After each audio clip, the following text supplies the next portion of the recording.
আমি নওয়াজ শরীফ আপনাদেরকে একটা মজার বিষয় দেখাই। দেখেন আমি এখানে ভিডিওটা করি।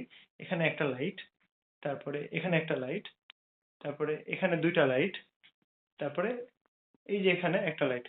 মোট ৫ টা লাইট। প্রচন্ড গরম। এই গরমের মধ্যে আমাকে ভিডিওগুলো শুট করতে হয়। এই যে এখানে আমাদের ক্যামেরা M50 Mark II দিয়ে আমি ভিডিওটা করি। এই গরমের মধ্যে মাথা ঠান্ডা রেখে ভিডিও করা খুবই কষ্টসাধ্য। আমি একটা ফ্যান পর্যন্ত চালাই না যেন আপনাদের সাউন্ড শুনতে কোনো সমস্যা না হয়। তারপরেও আমার আম্মু যাওয়ার পর থেকে আমি আর কনসেনট্রেট পাই না। আমার যে শেখানোর যে ক্ষমতা তার আমি মনে হয় যে ১০০ ভাগে ১০ ভাগও দিতে পারি না।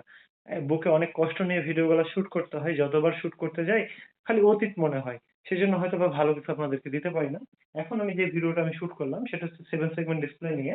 সামনের আরো অ্যাডভান্স লেভেলের ভিডিওগুলো আসবে Arduino প্রোগ্রামিং এর, অর্থাৎ রোবোটিক্স এর সিরিজটা কন্টিনিউ করবেন এবং সিরিয়ালি দেখবেন, প্র্যাকটিক্যাল করার চেষ্টা করবেন। ধন্যবাদ।